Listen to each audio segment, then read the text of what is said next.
Əziz şagirdlər, imtahanda istifadə olunan 3 short text, yəni qısa hekayənin izahı ilə davam edəcəm.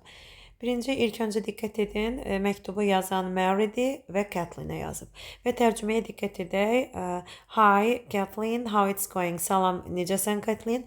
First of all, thank you for the birthday card with warm wishes. Yəni, ilk öncə sənə ad günü kartı və orada olan gözəl arzulara görə təşəkkür edirəm. That's so nice of you. Yəni, bu çox gözəldir. Sənin adına sevinirəm. I'm organizing a little party for my birthday this Friday. Bu cümə günü özümə balaca bir ad günü partisi təşkil edəcəm. It will be not very big, only a few of my best friends and close friends are invited. Yəni bu böyük bir parti olmayacaq. Ora mənim ən yaxın və ən yaxşı dostlarım dəvət olunacaq. We are going to have the party at my cousin's house. Yəni kuzenimgildə partini təşkil edəcək. I will be happy to see you there and love Mary. Mən səni orada görməyimə şad olaram. Hörmətlə Mary. O zaman məktubu yazan Mary'dir və diqqətli olun. A variantında Mary Katrinə ad gününə kömək istəyir. Xeyr, bu artıq dəvət məktubuydu. B variantında Mary istəyir ki, yalnız ad günə Kathleen gəlsin. Xeyr, burada isə best friends, closest friends, friends cəmdədirsə, deməli Kathleen tək deyil. Sonra digərinə diqqət edirik. Mary Kathleenə gözəl arzulara görə təşəkkür edir və ona ad günə dəvət edir. Bəli, C doğrudur. D variantında Kathleen gələ bilməyəcəyinə görə üzr istəyir. Elə bir məktubda, yəni yer almamışdı mövzu, çünki məktubu yazan Mary idi. E variantında isə sonuncuda Kathleen celebrating her birthday. Kathleen ad gün keçirmirdi, Mary keçirirdi və onu dəvət edirdi. 6 nömrəli testdə isə, daha doğrusu mətndə isə diqqət edirik. Buy our new healthy sweets. Yəni bizim yeni sağlam şirniyyatlarımızı alın. They contain less sugar, are perfect for everyone to eat. Yəni onlarda az şəkər var və hər kəsin belə deyək, qəbul edə biləcəyi şirniyyatlardır. Yəni sağlamlıq cəhətdən əladır. Buy one and get another one for free. Bir alana, yəni biri də pulsuz olur. Don't be late to visit our place for this tasty sweets. Yəni bizim məkana bu dadlı şirniyyatlar üçün gecikməyin. Yəni onları belə mətndən aydın olur ki, bu şirniyyat mağazasıdır və öz şirniyyatlarının müştərilərə təklif edir. O zaman diqqət edirik. A variantında all healthy sweets are for free. Bütün sağlam qidalar, yəni sağlam şirniyyatlar pulsuzdur. Xeyr, bir alana digəri pulsuz təklif olunur.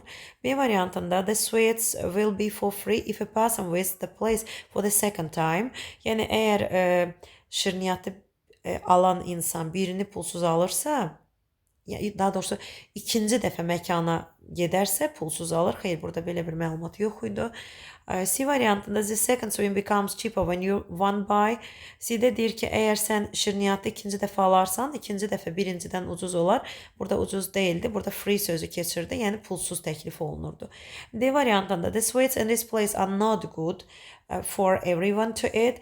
Bu məkanda olan şirniyyatlar hər kəsin yeyə biləcəyi deyildi. Yəni yaxşı deyildi, sağlam. Əksinə, burada isə deyir perfect for everyone, yəni hər kəs üçün ideal seçimdir. Doğrumuz elə E variantıdır. New sweets don't contain much sugar, yəni yeni şirniyyatlarda çox şəkər yoxdur. İndi isə 7 nömrəli mətnə diqqət edirik. Burada dear mom and dad, yəni əziz ata və ana, I feel very excited because in a week I'll be with you again for a holiday. Mən çox həyəcanlıyam çünki bu həftə ərzində biz görüşəcəyik. I enjoy my job in London very much. Mən Londonda işimi çox sevirəm. My students are all very friendly to me. Mənim tələbələrimin hər birim, yəni çox mənə münasibətdə çox səmimidirlər, yaxşıdırlar. I'll arrive in Basel this Friday morning. Bu cümə günü səhər çağı mən Basel'a gələcəm. Can you meet me at the station as I'll have a lot of luggage? Siz məni stansiyada qarşılaya bilərsinizmi? Çünki mənim bagajım çox olacaq. Love and all good wishes Friday. Yəni onu yazan Frida'dır. Gözəl arzularla yazıb.